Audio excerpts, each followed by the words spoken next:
দেখো my dear students, পিএইচডিতে recommended হয়ে PhD কি ছেড়ে দেওয়া উচিত সেই সম্পর্কে আজকে আলোচনা করব।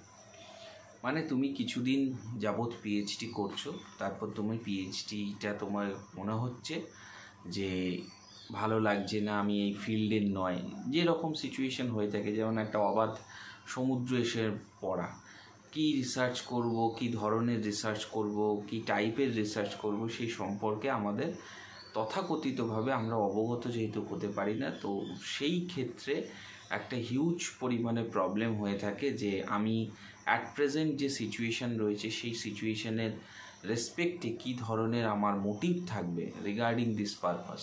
তো সেক্ষেত্রে আমরা বিভিন্ন সময় কিন্তু এই রকম হঠকারী সিদ্ধান্ত নিয়ে নিই যে পিএইচডি ছেড়ে দেবো, অন্য কিছুর জন্য ট্রাই করব। প্রথম কথা বলে রাখি, যদি তোমার অ্যাকাডেমিক পারফরমেন্স ভালো থাকে এবং তুমি যদি তখন নাও আনএমপ্লয়েড থাকো, তাহলে তুমি পিএইচডিটা ছেড়ো না। যদিও এটা আমার ব্যক্তিগত অভিমত, তোমরা তোমাদের ফিউচার তোমরা ডিসাইড করবে, এটা একদম তোমাদের রাইট আছে। এটা আমার ব্যক্তিগত অভিমত যে 2 বছর বা 2.5 বছর পিএইচডি রানিং হয়ে যাওয়ার পর পিএইচডি ছাড়ার সিদ্ধান্ত মানে আরও 2 বছরের মধ্যে তোমার ডক্টরেট ডিগ্রিটা কমপ্লিট হয়ে যাচ্ছে। তো সেই জন্য আমার মনে হয় জীবনে কোন দিক থেকে কখন কিভাবে কি রকমের সুযোগ আসে সেটা যেহেতু বলা খুবই মুশকিল, তাই তুমি পিএইচডিটা ছেড়ো না, তুমি এর সাথে তাল মিলিয়ে অন্য কিছুর জন্য কিন্তু ট্রাই করো।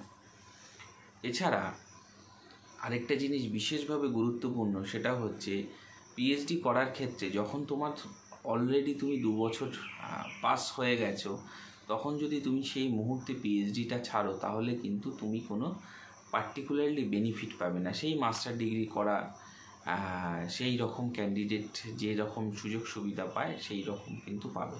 মানে মোটামুটি ধরে রাখো, কলেজ সার্ভিস কমিশন বা WPPSC অ্যাসিস্ট্যান্ট প্রফেসর বা অন্যান্য যে কোনো জায়গায় তুমি যদি ইন্টারভিউতে যাও, তাহলে কিন্তু পিএইচডির যে প্রেফারেন্স, সেই প্রেফারেন্সটা পাবে না। তোমাকে আবার কম্পিটিটিভ ফিল্ডে গিয়ে পড়াশুনো করে কোথাও না কোথাও কিন্তু চাকরি পাওয়ার চেষ্টা করতে হবে।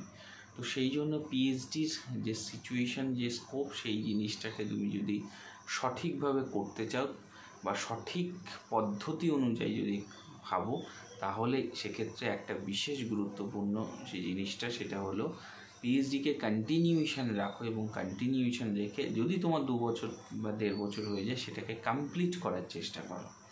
কারণ কোনো একটা ডিগ্রি, কোনো একটা সার্টিফিকেট তুমি যখন তার অর্ধেক জার্নি অতিক্রম করে ফেলেছো, সেক্ষেত্রে আমার মনে হয় সেই জার্নিটা ফুলফিলভাবে কমপ্লিট করাটা কিন্তু ভীষণভাবে দরকার। কারণ ফুলফিলভাবে যদি কমপ্লিট না করো, তাহলে কিন্তু তুমি ভীষণ সমস্যার সম্মুখীন হবে। কারণ কোনো একটা জিনিস র্যান্ডম পদ্ধতিতে যখন তুমি অনেক দূর চলে এসেছো, সেইটা নিয়ে কিন্তু সেটা কমপ্লিট করাটা কিছু বিশেষভাবে দরকার।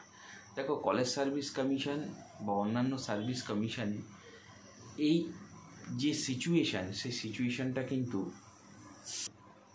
রেসপেক্টে তোমার কিন্তু পিএইচডির যে জার্নি, সেই জার্নিটা কিন্তু বিশেষভাবে হেল্প করে থাকে। কারণ তুমি অলরেডি যখন একটা যে সিচুয়েশান, সেটা যখন অতিক্রম করে এসেছো, তো সেই জন্য আমার মনে হয় এটা কিন্তু ফুলফিলভাবে চেষ্টা করা উচিত। দেখো, প্রিপারেশন মোড, প্রিপারেশন সিস্টেম, প্রত্যেকটা জিনিস তুমি যদি খুব প্ল্যানিংভাবে প্রিপারেশান নাও, অবশ্যই তুমি কোথাও না কোথাও কিন্তু সাকসেসফুল হবে। এবং নিজের প্ল্যানিং, নিজের প্রিপারেশানটাকে তুমি যদি সেইভাবে কন্টিনিউশন করো, তো সেইটার রেসপেক্টে আমার মনে হয় এগুলো বিশেষভাবে জরুরি। তাই খুব মন দিয়ে পড়াশুনো করো এবং খুব প্রিপারেশান নাও, অবশ্যই তুমি সফলতা পাবে।